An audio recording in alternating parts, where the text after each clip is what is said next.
የተወደዳችሁ ቅዱሳን ከእግዚአብሔር ከአባታችን ከጌታም ከኢየሱስ ክርስቶስ ጸጋና ሰላም ይብዛላችሁ። በዛሬው ፕሮግራም የኦሪት ዘሌዋውያን መጽሐፍ ዋና ጭብጥ ሐሳብ ምንድነው የሚለውን በዝርዝር ይዤላችሁ ቀርቤያለሁ። እስከ ፕሮግራሙ ፍጻሜ ተከታተሉኝ። የኦሪት ዘሌዋውያን ዋና ጭብጥ ሐሳብ ቅድስና ነው። መጽሐፉ እስራኤላውያን ከቅዱስ እግዚአብሔር ጋር እንዴት መኖር እንዳለባቸው እና እርሱን እንዴት ማምለክ እንደሚገባቸው የሚገልጽ መመሪያ ነው። የመጽሐፉን ዋና ዋና ነጥቦች በሚከተለው መልኩ ማጠቃለል ይቻላል። ይህም በስድስት ዋና ዋና ነጥቦች የሚከፈል ሲሆን የመጀመሪያውን ክፍል እንደሚከተለው አቀርብላችኋለሁ። የመጽሐፉ ቁልፍ ጥቅስ በምዕራፍ 19 ቁጥር 2 ላይ የሚገኘው እኔ የእግዚአብሔር አምላካችሁ ቅዱስ ነኝና እናንተም ቅዱሳን ሁኑ የሚለው ቃል ነው።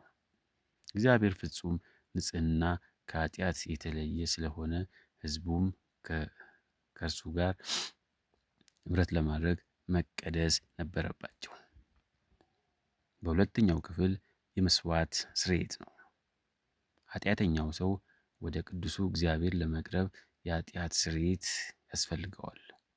ለዚህም ደም የሚያፈስባቸው የተለያዩ መስዋዕቶች ወይም የሚቃጠል መስዋዕት፣ የእህል ቁርባን፣ የደህንነት መስዋዕት፣ የኃጢአት መስዋዕትና የበደል መስዋዕት ተደንግገዋል። በሦስተኛው ክፍል የክህነት አገልግሎት ነው። ይህንን ክፍል በምዕራፍ 8 እስከ 10 የምናገኘው ሲሆን በእግዚአብሔርና በሕዝቡ መካከል መካከለኛ ሆነው የሚያገለግሉ ካህናት ወይም አሮንና ልጆቹ እንዴት እንደሚመረጡና እንደሚቀደሱ ያሳያል። ይህም አምልኮ በዘፈቀደ ሳይሆን በስርዓት መሆን እንዳለበት ያስገነዝባል። በአራተኛው ክፍል ንጽሕናና ርኩሰት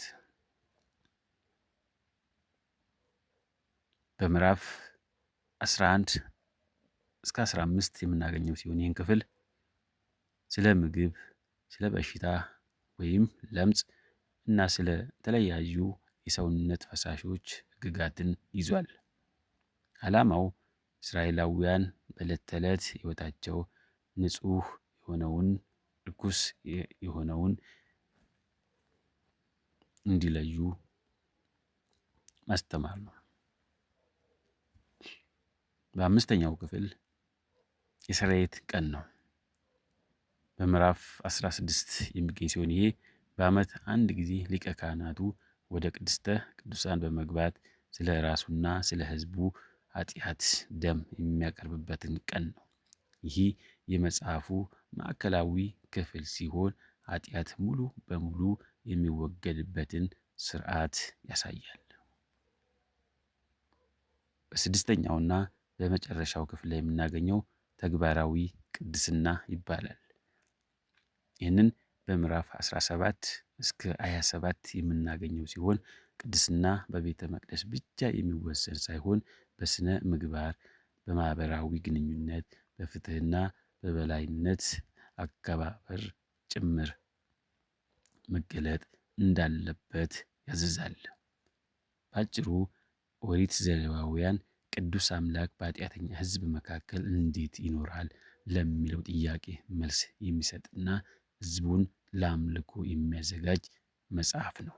ስለተከታተላችሁኝ አመሰግናለሁ።